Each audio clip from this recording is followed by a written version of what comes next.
ನಮ್ಮ ಹಾಲಿ ಗ್ರಾಮದ ವತಿಯಿಂದ ಎಲ್ಲರನ್ನು ಬರಮಾಡಿಕೊಂಡು ಪೂಜ್ಯರ ಹಾಗೂ ವಚನಾಮೃತದ ಒಂದು ಸವಿಯನ್ನು ಉಣಿಸಿದಂಥ ನೀರ್ಲಿ ಗ್ರಾಮದ ಎಲ್ಲ ಜನತೆಗೆ, ಎಲ್ಲ ಭಕ್ತರಿಗೆ, ನಮ್ಮ ಊರಿನ ಪರವಾಗಿ ಎಲ್ಲರಿಗೆ ಧನ್ಯವಾದಗಳನ್ನು ಅರ್ಪಿಸುತ್ತೆ. ಇದು ಉತ್ಸವನೇ ಬೇರೆ, ಕಾರ್ಯಕ್ರಮನೇ ಬೇರೆ. ಉತ್ಸವ ಅಂದರೆ ಎಲ್ಲ ಊರುಗಳನ್ನು 21 ಊರುಗಳನ್ನು ಒಗ್ಗೂಡಿಸಿಕೊಂಡು ಒಂದು ದೊಡ್ಡ ಪ್ರಮಾಣದಲ್ಲಿ ಮಾಡುವಂಥ ಒಂದು ದೊಡ್ಡ ಕಾರ್ಯಕ್ರಮ.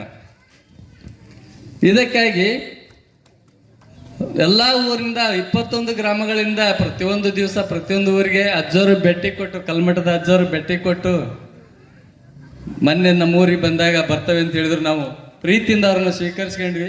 ಅವರು ನಮ್ಗೆ ಊರಿಗೆ ಬಂದು ನಮ್ಮನ್ನೆಲ್ಲ ಹಾರೈಸಿದರು. ನಮಗೆ ಭಾಳ ಸಂತೋಷವಾಯಿತು. ಹೀಗಾಗಿ ನಾವು ಎಲ್ಲರೂ ಉತ್ಸುಕತೆಯಿಂದ ನಿನ್ನೆ ಕೂಡಿಕೊಂಡು ಇಲ್ಲಿ ಹೋಗೋಣ ಅಂತ ಮಾತಾಡ್ಕೊಂಡು ಇಲ್ಲಿ ಬಂದ್ವಿ. ನೀರ್ಲಿ ಗ್ರಾಮ ಭಕ್ತಿಯಲ್ಲಿ ಎತ್ತಿದ ಕೈ.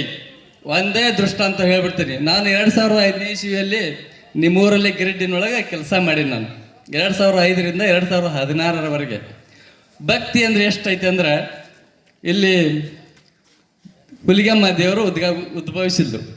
ನಾನು ಅವತ್ತು ಡ್ಯೂಟಿ ಮಾಡ್ತಿದ್ದೆ. ನಶಿನಾಗ 6 ಗಂಟೆಗೆ ಊರಲ್ಲಿ ಹುಲಿಗಮ್ಮ ದೇವರು ಕಂಡಾಳಂತಂದು ನನಗೆ ಖುಷಿ ಗೊತ್ತಾಯ್ತು. 6:30ಗೆ ಬಂದು ನಾನು ನೋಡಿದೆ.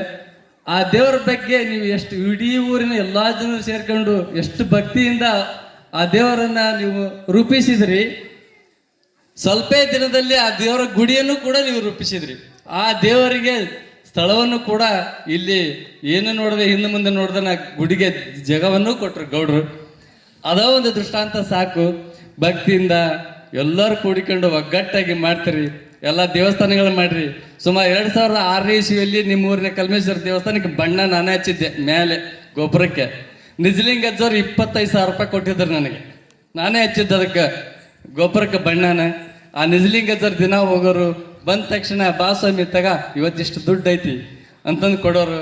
ಹೀಗಾಗಿ ಈ ಊರಲ್ಲಿ ಭಕ್ತಿಯ ಬಗ್ಗೆ ಬಹಳ ನನಗೆ ಅಭಿಮಾನ ಇದೆ. ನಮ್ಮನ್ನು ಕರೆಸಿ ಹಾರೈಸಿರಿ. ಪೂಜ್ಯರ ಒಂದು ಆಶೀರ್ವಾದ ನಮ್ಮ ಊರಿನ ಎಲ್ಲ ಭಕ್ತರ ಮೇಲೆ ಇರಲಿ ಅಂತ ಹೇಳ್ಕೊಂಡು 2 ಮಾತನ್ನು ಮಾತಾಡೋದಕ್ಕೆ ಅವಕಾಶ ಕೊಟ್ಟಂಥ ಗ್ರಾಮದ ಎಲ್ಲ ಭಕ್ತಾದಿಗಳಿಗೆ, ಪೂಜ್ಯರಿಗೆ ನನ್ನ ನಮಸ್ಕಾರವನ್ನು ಅರ್ಪಿಸ್ತೇನೆ. ಹಾಲಿ ಗ್ರಾಮದ